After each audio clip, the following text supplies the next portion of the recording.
पूर्वी लद्दाख में जारी सैन्य तनाव क्या लंबा चलेगा? सेना ने मांगे खास कपड़े और उपकरण। भारतीय आर्मी ने अपने जवानों की ठंड से रक्षा के लिए स्पेशल कपड़ों समेत 17 तरह के उपकरणों की इच्छा जताई है। भारतीय सेना ने extreme cold weather clothing system, sleeping bag और पहाड़ों पर चढ़ाई में इस्तेमाल होने वाले उपकरणों की मांग की है।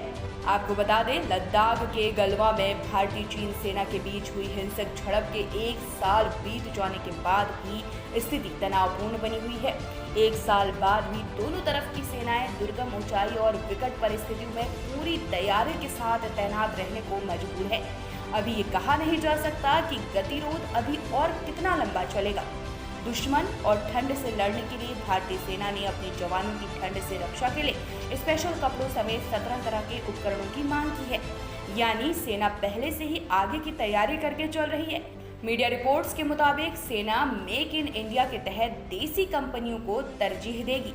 सेना 17 तरह के स्पेशल क्लोथिंग और पहाड़ों पर चढ़ाई करने वाले उपकरणों को चाहती है।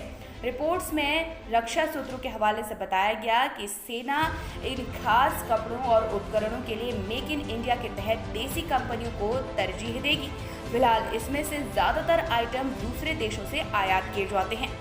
आर्मी की तरफ से जारी हालिया सूची के मुताबिक उसे सालाना 50,000 से 90,000 तक extreme cold weather clothing system, शून्य से काफी नीचे तापमान में कड़ाके की ठंड में पहने जाने वाले खास कपड़े की जरूरत है। इतनी ही तादाद में स्लीपिंग बैग्स, रक्सैक्स, बहुत ही ज्यादा ऊंचाई वाली जगहों पर पहने जाने वाले समर सूट, मल्टीपर्पज बूट और स्नो ग्लव्स की जरूरत है।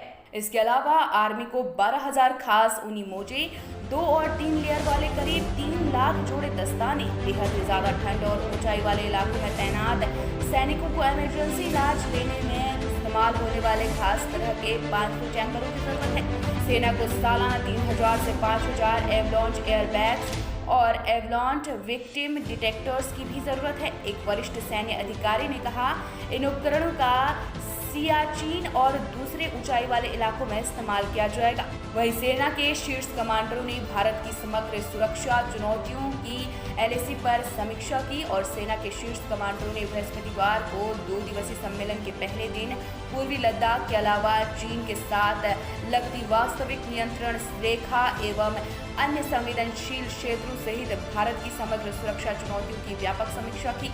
अधिकारियों ने ये जानकारी दी है। उन्होंने कहा कि थल सेना अध्यक्ष जनरल MM नरवणे और सेना के शीर्ष कमांडरों को पूर्वी लद्दाख में भारत की तैयारियों के बारे में बताया गया, जहां भारतीय और चीनी सैनिकों के बीच 1 साल से अधिक समय से गतिरोध कायम है।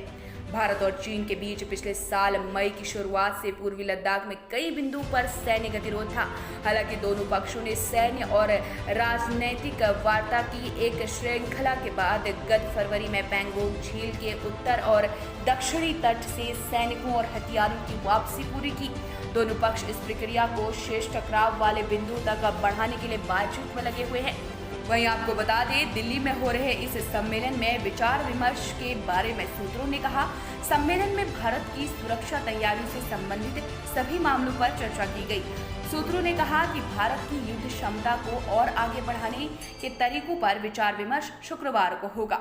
उत्तराखंड का तेजी से बढ़ता हुआ चैनल सितारगंज टीवी में आपको लोकल की खबरें, स्पेशल बुलेटिन, मनोरंजन के साथ ही देश दुनिया की बड़ी खबरें देखने को मिलेंगी। तो सितारगंज टीवी को YouTube पर सब्सक्राइब करें, लाइक करें और हाँ, शेयर करना ना भूलें। इसी के साथ हमारे चैनल को Facebook पर भी फॉलो करें ताकि आप हर अपडेट से वाकिफ रहें।